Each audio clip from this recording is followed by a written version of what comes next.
Swiggity swoo, how'd you do, guys? This is Powerhouse Pancham, and I'm back again, guys, with another episode of the series where we actually choose every Mega Evolution in the Pokemon, Pokedex, of course, and we're actually going to build a team around every single one. This is meant for VGC, but I'm pretty sure this could be used in singles, obviously, but it depends what tier the Pokemon's in, and you're going to have to sort of manipulate your way around this. But in VGC, there are no tiers, so therefore you can use whatever Pokemon you want. So this is why we have an Uber Greninja with a UU Aerodactyl, for example. So thanks for watching, guys, and you know, let's get straight into it. Before I go any further though, once again, could you leave a like or even a comment or even subscribe only if you want to the channel? It would be a massive help, and it just boosts up my morale. Also, the music we are listening to is by Glitch X City. I will leave a link in the description to her channel. So let's get straight into it. So we are going to be starting off with Mega Aerodactyl. Mega Aerodactyl is an incredible Pokemon. Normal Aerodactyl, to be honest, doesn't have that great stats. Let's go check them real quick. So Aerodactyl here, obviously 105 in attack, pretty mediocre, 113 speed, which is pretty outstanding. In terms of abilities, pretty useless, but Mega Aerodactyl does actually get, oh, I've done it again, haven't I?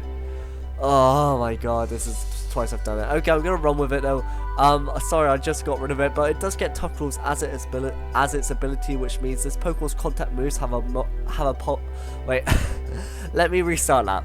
This Pokemon's contact moves have their power multiplied by 1.3 times. So for example, not Rock Slide for example, but Aerial Ace, which I'm going to put on next, actually does get this boost, which means 60 base power. Doesn't seem like a lot, but it gets the Tough Claws boost, including Stab, and super effective against some Pokemon like Venusaur and of course Amoonguss. So Aerial Ace is actually a pretty cool move to run. Then we're going to run Ice Fang, because Ice Fang actually gets a boost too, which means it does an absolute ton of damage. And we're going to Protect for our last move because this Pokemon is so frail, and we want to try and keep it around for as long as possible.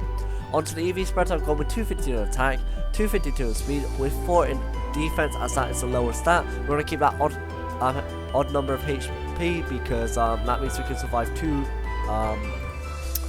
two super fangs. But obviously if you're playing singles, you can survive two, well, you can survive one more Stealth Rock damage, I think it is. I'm not too sure, I don't play it. So next we're going to move on to the second Pokemon, which is going to be our only support Pokemon, the only Promise team, which is going to be Rotom Wash.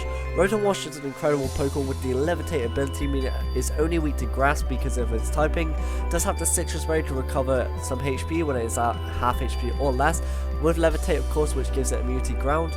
Onto the moves, we've gone with Hydro Pump, which is a necessity for this Pokemon to be actually turned into a washing machine. Don't ask me what Pokemon logic is, but we're just going to run with it. Next we go on to Thunderbolt, 90 base power and 100 accuracy, and 10% chance of paralyze, which actually can bite your opponent in the bum. Actually on Sunday I went up against my friend Dan, and I think his Zapdos or something, it was his Zapdos Thunderbolted my Politoed, and then my Politoed got fully paralyzed. Like, it got paralyzed from the Thunderbolt, and then it got fully paralyzed, which was a bit of a shame. And did he crit me as well? No, he didn't crit me on that one, but he did crit me a couple of times, but that's fine. Then we do have Will-O-Wisp as our last one, which actually burns the target. This actually halves the attack of a physical attacker, so this is why we use it, especially against Kangaskhan. And onto the EV spread, we've gone with 252 in HP, 108 in defense, 68 in special attack, and 18 in special defense, with of course a bold nature, which I have not added, but now I have, so we're all happy. Next we're going to move on to the third Pokemon, and probably one of the coolest Pokemon in this team, which is Heatran, with the leftovers of course, which actually restores 1/60 of its max HP at the end of every turn. We do have Flash Fire as its only ability. Flame Body is a 5th gen ability that can only be obtained through there, but Flash Fire can only be obtained through ORAS, unfortunately. We do have Heat Wave as its first move, which actually has 95 base power, 90 accuracy, and a 10% chance to burn the foes, which is really nice to have. We then do have Earth Power, which has a 10% chance as well to lower the special defense, but it has 90 base power, 100 accuracy, but only hits one opponent. We do have Protect next. Protect is just to obviously protect us from any incoming earthquakes. And then we do have Substitute, just so we actually go into a Substitute. This is what most people do with their Heatrans. They try to set up a Substitute as soon as possible, and then they can protect if their opponents want to double up into it, or they can just go for a Heat Wave and get a lot of damage off. We have gone with the EV spread, 252 in HP and 252 in special attack, with 4 in, I guess we're going to have to put that into speed. What we can actually do is take 4 out of there and then put it into there, just so we have that odd number of HP, again with a modest nature of course.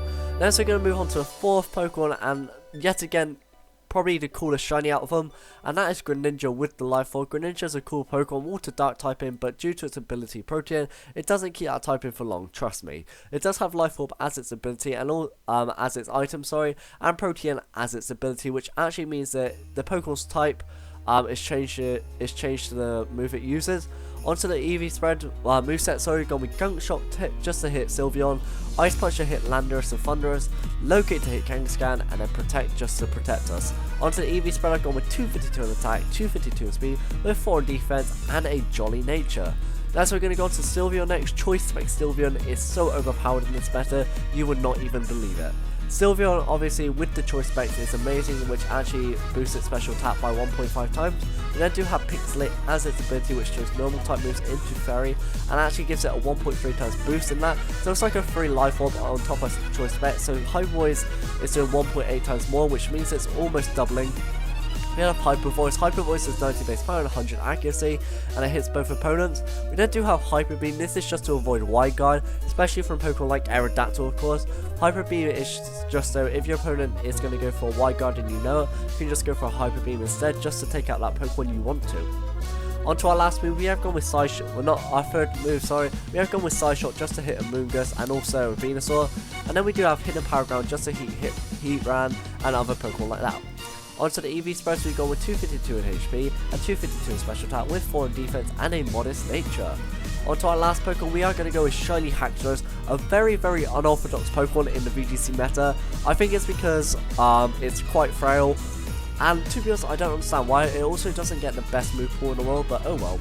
We do have Haxorus here with the Choice Scarf, which actually boosts its speed by 1.5 times, with the Mold Breaker as its ability, which means it ignores the abilities of other Pokemon. So this is why you use Earthquake here on Rotom Wash and Rotom Heat, because that does a lot of damage. So Rotom Heat actually is 4 times weak to Earthquake without its Levitate ability, so this is why we run it. We do have Dragon Claw just for a bit of stab, Rock Slide just so we can Rock Slide flinch, 30% chance flinch, of course with 75 base power. Then we do have Super Power as our last move, which actually is just a hit Kangaskhan. Onto the EV spread, yet again I've gone with 252 in attack and 252 in speed with 4 in special defense and an adamant nature just to maximize attack. You can go jolly, but I'm going to go with adamant just for today. One thing I was thinking about with Aerodactyl, other moves you can use instead is Wide Guard, for example. We'd probably replace it for Ice Fang, but you can go with Wide Guard. Other moves, obviously, there's a lot of them for this kind of guy. You can get so many. You can, what was one I was thinking of? Tailwind, that was the one I was thinking of. Tailwind to boost your speed. To be honest, now thinking about it, I'd probably change Ice Fang for Tailwind and then put on Protected there. So that's probably what I would do, but you guys can, it's completely up to you. Okay, so that's my video, guys. So thank you so much for watching, guys. Thank you for all your support. Double uploads today, so I hope you enjoy that. So thanks for watching, guys. Go check out my other content, and for now, Panchan people, goodbye.